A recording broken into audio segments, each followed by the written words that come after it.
Jean-Claude Roman va être libéré.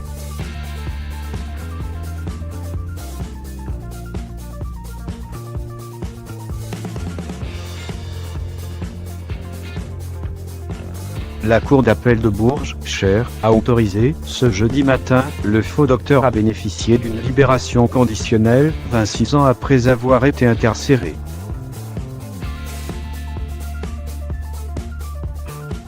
En janvier 1993, il avait tué son épouse, Florence, à coups de rouleau à pâtisserie.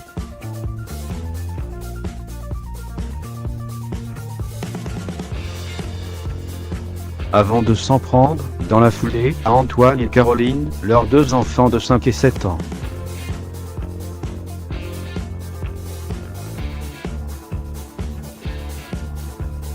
Et de terminer le lendemain, par abattre ses propres parents et même leur labrador, à l'aide de sa carabine.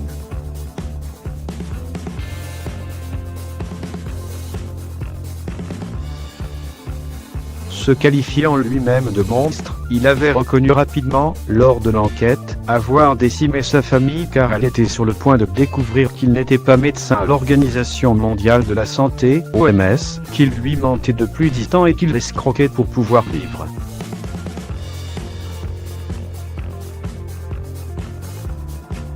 Cette histoire avait donné lieu à l'écriture du livre L'adversaire par Emmanuel Carrère puis à son adaptation en film où le faux docteur était campé par Daniel Auteuil.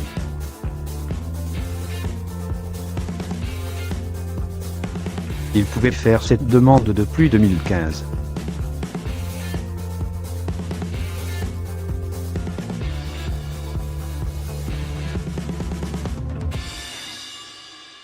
Condamné à la réclusion criminelle à perpétuité assortie d'une période de sûreté de 22 ans pour ses faits en 1996, il avait le droit de faire cette demande de libération conditionnelle depuis 2015.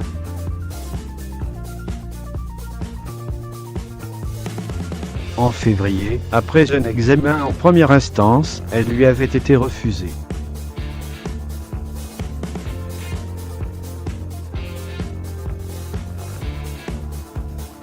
Les éléments du projet présenté et de sa personnalité ne permettent pas, en l'état, d'assurer un juste équilibre entre le respect des intérêts de la société, des droits des victimes et de la réinsertion du condamné, avait alors estimé le tribunal d'application des peines de Châteauroux.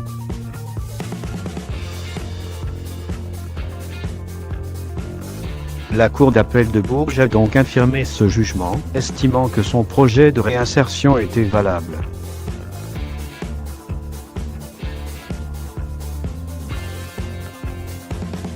Selon les éléments qui ont filtré, Jean-Claude Roman a proposé de rejoindre une communauté religieuse durant quelques mois afin de se réadapter à une vie hors de l'univers carcéral puis de travailler pour la communauté en Maheu qui accueille régulièrement les anciens détenus.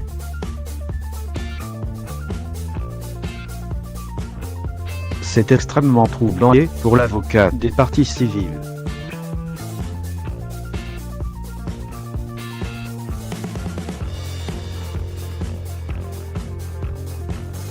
les frères de Florence, l'épouse assassinée par Jean-Claude Roman, ont bien tenté de s'opposer, lors de l'audience, à cette libération conditionnelle.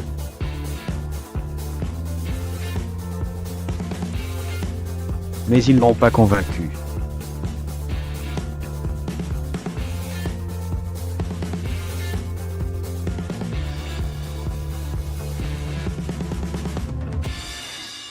C'est désastreux pour eux et c'est extrêmement troublant quand on connaît l'ambiguïté du personnage, a réagi auprès de 20 minutes, Laure Moureux, leur avocate.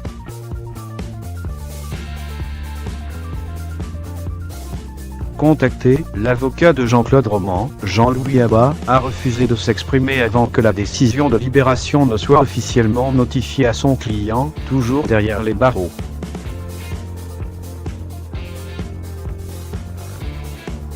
Selon nos informations, il pourrait sortir dans les prochains jours.